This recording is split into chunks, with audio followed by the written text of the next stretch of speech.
Our Daily Bread. Magbibigay ka at mag-aalay ng taimtim na pang-umagang panalangin. Pagbabahagi ng mga salita ng Diyos. Ang pagbasa at pagbabalik-tanaw sa Ebanghelyo, halaw at mula sa Biblia at pagkakaloob ng mga payo. Our Daily Bread. At ngayon, narito na si Brother Mar Rodriguez ng Lay Dominican Order of Preachers.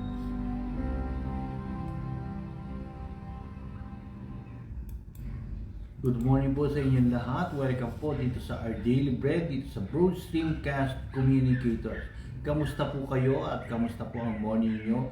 Sana po kayo ay nasa mabuting kalagayan at syempre pa habang nag-aalmusal kasama ninyo ang inyong pamilya.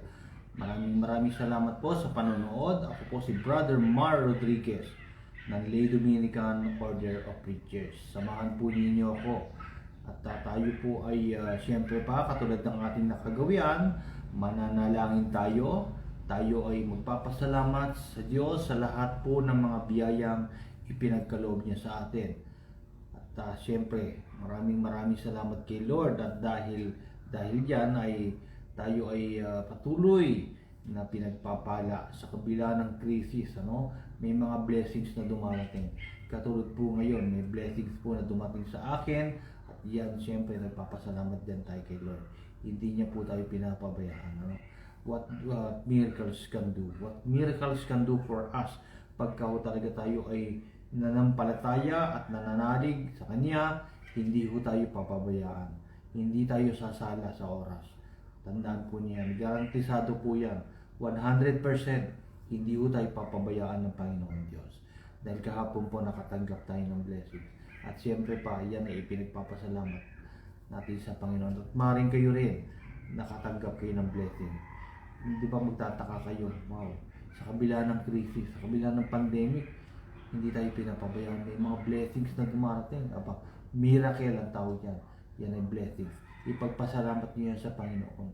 Dahil sa kabila ng ang ibang tao ay halos talagang naghihirap, hindi pa rin niya tayo pinapabayaan. Pero sana yung mga kababayan din natin na nasa malungkot na sitwasyon, naghihirap sila, ipagdasal natin. Katulad ng gospel sharing natin pa sumagot nito. Tama-tama yan. Akma doon sa ating gospel reflection para sumagot nito. Pero bago tayo dumako dyan, siyempre pa, kailangan mo tayo manalangin at katulad ng sinabi natin, magpapasalamat tayo sa Panginoon.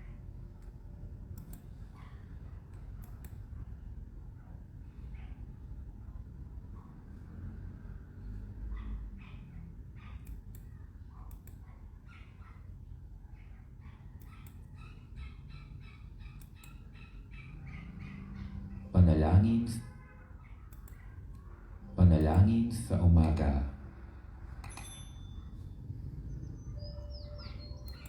O aking Ama, Ikaw ang aking mapagtalingang Diyos. Iniibig at sinasamba kita ng buong puso at kaluluwa. Nagpapasalamat ako sa mga biyayang ibinigay mo sa akin. Ang biyayang maging anak at tagasunod mo. At ang pagbibigay mo sa akin ng bagong buhay sa araw na ito. Maraming salamat sa biyaya ng bagong umagang ito. Labis man ang aking mga pagkukulang at mga kasalanan sa iyo, hindi ka nagsasawang punuin ng pagpapala ang aking buhay. Patawad o aking Diyos sa aking mga pagkakamali at sa mga nagawa kong nakasakit sa iyo. Hiling ko ngayon ang iyong dakilang paggabay at pagpapala nang makagawa ako ng maganda at mabuti, lalo na sa aking kapwa. Maging tapat at masunurin nawa ako sa iyong banal na kalooban. O Diyos, patatagin mo rin ako at bigyan ng lakas ng loob na harapin ang mga pagsubok sa aking buhay. May mga pagkakataong pinanghihinaan ako ng loob. Ikaw nawa o aking mapagmahal na Diyos ang siyang magbigay sa akin ng lakas at tapang upang magpatuloy sa araw-araw. Nalalaman mong may mga problema ako at maraming gumagambala sa aking isip. Kaya Diyos ko, Ipadama mo sa akin ang iyong presensya at pagtulong upang mapanatag ako sa gitna man ng kahirapan at pagdurusa. Damayan mo ako sa buong maghapon nang magampanan ko ng maayos ang aking mga tungkulin. Palakasin mo ako pati na rin ang aking mga mahal sa buhay. Bigyan mo kami ng mabuting kalusugan at kaluluwa. Hindi namin maiwasang matakot at mabalisa dahil sa mga sakit na kumakalat sa aming paligid. Ikaw nawa, o butihing Diyos, ang mag-ingat at mangalaga sa akin at sa aking mga mahal sa buhay. Buo ang pagtitiwala ko sa iyong kapangyarihan at pagmamahal sa akin. Kaya itinataas ko sa iyo ngayon ang lahat ng aking mga pangangailangan, pati na ang hinaing ng aking puso.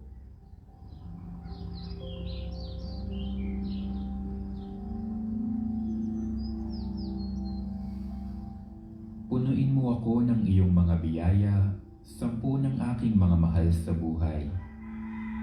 Sa iyo, o aking Diyos, ang lahat ng papuri at pasasalamat.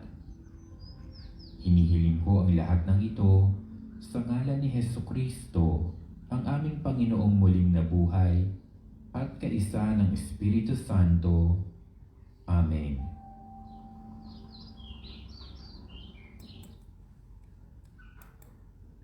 Luwalhati sa Ama, sa Anak at Espiritu Santo, kapara ng unang-una, ngayon at magpakailanman at magpasawalang hanggan.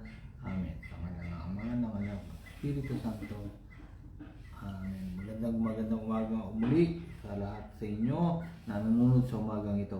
At ngayon naman po ay dadako na po tayo sa ating gospel, yung ating ebanghelyo, no? Sa umagang ito. Ito po ay akmang-akma doon sa ating pananalangin. Dahil ito ay may kinalaman sa pagdarasal. Simulan na po natin.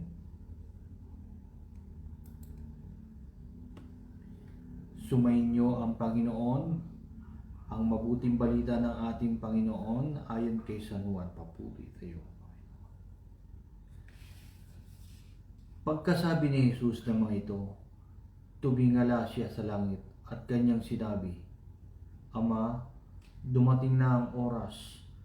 Luwalhatiin mo ang iyong anak upang luwalhatiin kanya, sapagkat binigyan mo siya ng kapangyarihan sa lahat ng tao upang bigyan niya ng buhay na walang hanggan ang lahat ng ibinigay mo sa kanya. At ito ang buhay na walang hanggan, ang makilala kanila na iisang tunay na Diyos at si Jesucristo na iyong isinugo. Inihayag ko dito sa lupa ang iyong kaluwalhatian. Natapos ko na ang ipinapagawa mo sa akin. Kaya Ama, ipagkaloob mo sa akin ngayon sa iyong harapan ang kaluwalhatiang taglay ko sa piling mo bago pa ilikhain ang sanlibutan. Ipinahayag ko na kung sino ka sa mga tao ibinigay mo sa akin mula sa sanlibutan. Sila'y iyo at ibinigay mo sila sa akin at tinupad nila ang iyong salita. Alam na nila na ang lahat ng ibinigay mo sa akin ay mula sa iyo, dahil ibinigay ko sa kanila ang mga salitang ibinigay mo sa akin at tinanggap nila. Natitiyak nilang ako'y tunay na galing sa iyo at naniniwala silang ikaw nga ang nagsugo sa akin. Idinadalangin ko sila, hindi ang sanlibutan ito ang idinadalangin ko, kundi ang lahat ng ibinigay mo sa akin, sapagkat sila'y sa iyo. Ang lahat ng sa akin ay sa iyo, at ang lahat ng sa iyo ay sa akin. At naluluwalhati ako sa pamamagitan nila. At ngayon ako'y pupunta na sa iyo. Iniiwan ko na ang sanlibutan ito, ngunit sila'y nasa sanlibutan pa. Amang banal, ingatan mo po sila sa pamamagitan ng kapangyarihan ng iyong pangalan. Ang pangalang ibinigay mo sa akin, upang kung papaanong ikaw at ako ay iisa, gayon din naman sila'y maging isa. Habang kasama nila ako, iningatan ko sila sa pamamagitan ng kapangyarihan ng iyong pangalan, ang pangalang ibinigay mo sa akin. Pinangalagaan ko sila at walang napahamak sa kanila, maliban sa taong tiyak na mapapahamak, upang matupad ang kasulatan. Ngunit ngayon, ako'y pupunta na sa iyo at sinasabi ko ito habang ako'y nasa sanlibutan pa, upang mapuspos sila ng aking kagalakan. Naibigay ko na sa kanila ang iyong salita at kinauputan sila ng sanlibutan, sapagkat hindi na sila taga-sanlibutan, tulad ko na hindi taga-sanlibutan. Hindi ko idinadalangin kunin mo sila sa sanlibutan, kung hindi iligtas mo sila sa masama. Hindi na sila taga-sanlibutan, tulad ko na hindi rin taga-sanlibutan. Ibukod mo sila para sa iyo sa pamamagitan ng katotohanan. Ang salita mo ang katotohanan. Mga kapatid, ang mabuting balita ng ating Panginoon. Good morning po sa lahat po ng nanonood kay Miss Coco. Good morning po from US yan. Good morning po. Ay, hello. Welcome po Miss Lilian Gabriel. Hello Miss Lilian at si Miss Mau. Ayan. Good morning po sa inyong lahat. At siyempre, amen. Amen din po. Miss Mau, pinapanalangin ko po kayo. Miss Lilian at si Miss Coco na mula sa US. Hindi ako nagkakamali, New Jersey. Hello, good morning po sa mga taga New Jersey. Hello. Kumusta po kayo dyan? At kumusta po ang mga kababayan natin na nandyan sa Amerika, no? Sa Estados Unidos.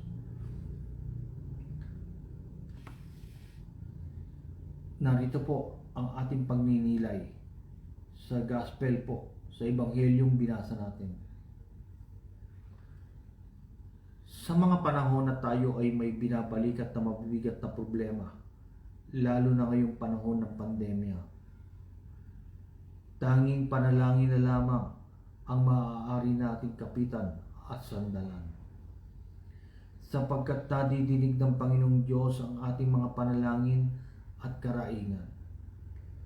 Sa mabuting balita, matutunghayan natin kung papaanong ipinananalangin ng Panginoong Hesukristo ang sa kanyang amang nasa langit, ang kanyang mga disipulo na kanyang iiwan dito sa daigdig o tinatawag na sanlibutan doon sa ating pagbasa, para bumalik siya sa kaharian ng ating amang Diyos. Talagang napakaganda ng pakiramdam. Maganda ang feeling, masarap ang pakiramdam natin kapag may taong nananalangin para sa atin. Lalo na sa mga panahong tayo ay nahaharap sa isang napakabigat na pagsubok, katulad po ng nararanasan natin ngayon. Hindi marahil may papaliwanag ang lubos ng kaligayahang mararamdaman natin kung papaano ang Panginoong Hesukristo pa mismo ang magdarasal para sa atin. Siguro, tuwan-tuwa yung mga alagad dahil ang kanilang maestro, ang kanilang Panginoon, ang nagdarasal para sa kanila. Sa ating ebanghelyo, ipinagdadasal ni Jesus ang kanyang mga alagad na iadya sila sa lahat ng masama, sapagkat nakatakda na siyang bumalik sa kanyang Ama, at ang kanyang mga disipulo ang maiiwan dito sa sanlibutan upang may pagpatuloy ang kanilang ministeryo. Yung ministry na iiwan ni Jesus, ang kanyang mga disipulo ang magpapatuloy nito. Ipinapanalangin ni Kristo ang kanyang mga alagad dahil sa kanyang paglisan, tiyak na mahaharap ang mga ito sa mabibigat na pagsubok at hamon para ipagpatuloy nila ang pangangaral sa salita ng Diyos. Batid ni Kristo na hindi lahat ng nasa sanlibutan ay nagbalik loob na sa Diyos, sapagkat marami pa rin ang naliligaw na landas na kailangan akayin ng kanyang mga disipulo patungo sa liwanag, sa pamamagitan ng evangelisasyon or evangelization. Hindi ba ayon sa kwento, matapos makyat ng ating Panginoong Hesukristo sa langit, hindi ba't doon nagkaroon ng mga persecution sa mga unang Kristiyano? Nandyan ipinako sila sa krus, ipinako ng pabaliktad, sinunog ng buhay, at kung ano-ano pa mga kalupitan ang ginawa sa kanila. Maaaring ito ang pinangangambahan ng ating Panginoon. Kaya ipinapanalangin niya ang kanyang mga disipulo. Marami pa rin ang patuloy na gumagawa ng kasalanan noong mga panahon yun. Kaya hindi magiging madali ang tungkulin ng mga alagad. Ito'y napakahirap. Kung kaya't nananalangin si Jesus sa kanyang Ama, nagabayan at ingatan ng kanyang mga alagad upang mailayo sila sa mabibigat na pagsubok at kapahamakan. Napakagandang pagnilayan na may mga taong nananalangin para sa atin. Hindi lamang para tayo ay makatanggap ng mga biyaya. Hindi lamang natin sinasabi, Lord, tulungan mo ako, sana ganito, sana may blessing, sana meron akong makatanggap na financial assistance o lahat material na bagay. Hindi po sa lahat ng panahon dapat yun ang ipinapanalangin. Dapat ipinapanalangin din po natin ang ating kapwa, lalo na po sa panahon ito na tayo ay nakakaranas ng pandemya. Kundi ipagdasal din natin ang ating kapwa. Ipagdasal natin ang ating kapwa para tayo o sila ay malayo sa kapahamakan at ingatan tayo ng Diyos at maging sila sa pang-araw-araw na buhay. Maraming tao ngayon ang nangangailangan ng dasal. Lalo na ang mga taong nawawalan ng pag-asa, nawalan ng trabaho, nawalan ng pagkakakitaan. Ang mga frontliners natin, mga doktor, mga pulis, ang mga may sakit na COVID, at ang mga taong pinanghinaan na ng loob dahil sa pandemya. Ipinapaalala ngayon sa atin ng pagbasa ang paglalaan natin ng panalangin para sa ating mga kababayan na nahaharap sa mabigat na problema. Ipagdasal din natin yung mga pumanaw na hindi man lamang nakapagsisi sa kanilang kasalanan. Hindi man lang sila sabi ng patawarin mo ako, Panginoon. O patawarin sila sa kanilang mga pagkakasala nung sila'y nabubuhay pa. Dahil alam naman po natin kung saan pupunta ang mga taong hindi man lamang nakapagsisi ng kanilang kasalanan. Kahit siguro hindi na tayo makapagbigay ng material na tulong o ayuda dahil ang pagdarasal lamang para sa kanila sa mga taong nangangailangan ng tulong ay malaking bagay na ito para sa kanila, para malampasin nila ang mabibigat na pagsubok sa kanilang buhay. Hindi na kung wala ko tayong may bibigay na material na bagay, financial assistance, yung panalangin na lamang po ay sapat na. Alam po ninyo, nabanggit ko po nung nakaraan na ako po'y nagdadasal ng rosary na 4 na decades po. Sinisimulan ko po yan sa Joyful Mystery, siyempre Sorrowful. Ngayon naman po ay araw ng Wednesday, Glorious Mystery po tayo ngayon. At bukas po Thursday is Luminous. Lahat po ng 4 decades po na yan ay dinadasal ko po. No, ito po, meron po tayong rosary. At binigay po ito ng ating kaibigan si Brother J. Mark Barcelon. At nakita po kami pala last Friday, at nagpapasalamat po ako. At binigyan niya ulit ako ng isa pang rosary. Maganda rin po, ito po ay gawa sa mahogany. Ayan, napakaganda po nitong itong rosary na po. Maraming salamat, Brother J. Mark, at kayo rin po no? Maaaring may rosary po kayo, no? Doon naman sa mga non-Catholics, ang pagdarasal po ay importante. Alam po ninyo, whether may rosary or sa paanong paraan, basta ang komunikasyon natin sa Panginoon ay nagpapatuloy, tayo po ay nakikipag-usap sa Diyos, sapat na po yun. Sapat na po yun. Wala akong baka siguro nagsasabi na bawal ang sistema ng pananalangin natin. As long as tayo po ay nakikipag-usap sa Panginoon Diyos, yun po ay garantisadong tama. Tama po ang ating ginagawa. Dahil yun naman talaga ang kailangan natin gawin. Ang makipag-usap sa Diyos. No? Minsan nawawalan tayo ng time. Ang prayers po natin is communication sa ating Panginoon Diyos. Sana po nagustuhan po ninyong ating gospel reflection. At sana po sa mga nanood at makakapanood pa nito, sana po ay pagnilayan pa ninyo yung ating gospel dahil napakaganda po. Minsan po talaga nakakatulad ng nabanggit natin, nawawalan po tayo ng time na makipag-usap sa Diyos dahil masyado tayong busy. Now, ito, since nakakaranas po tayo ng pandemic, baka ito po yung panahon na kailangan natin kausapin ang Panginoon at humingi ng kanyang tulong, ng kanyang awa.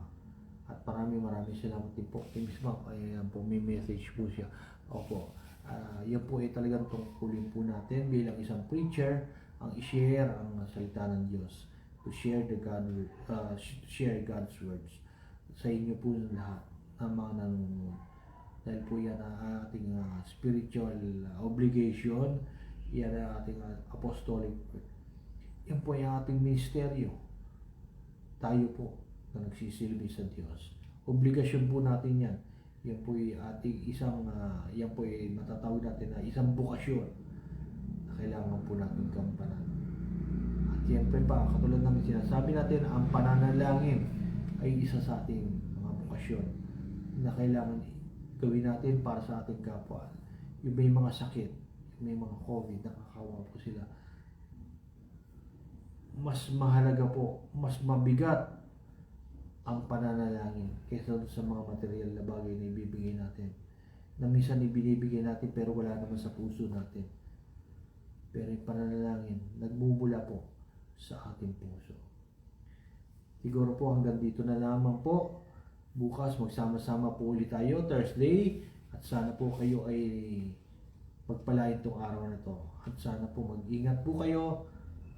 Lagi po kayo magsusuot ng face mask at face shield. Dahil napakaigpit po. Nagkakahulihan po. Nung isang linggo po ay may hinuli po dito sa lugar namin. Nakababala po yung face mask niya, nakalabas yung ilong, hinuli po siya. Kaya po kayo, mag-iingat po kayo. Well, wala na po tayong oras. Ako po si Brother Mar Rodriguez ng Lay Dominican Order of Preachers at salamat po sa panonood ng Our Daily Bread. Hanggang bukas muli po, magsama-sama tayo. God bless. Jesus loves you. Amen.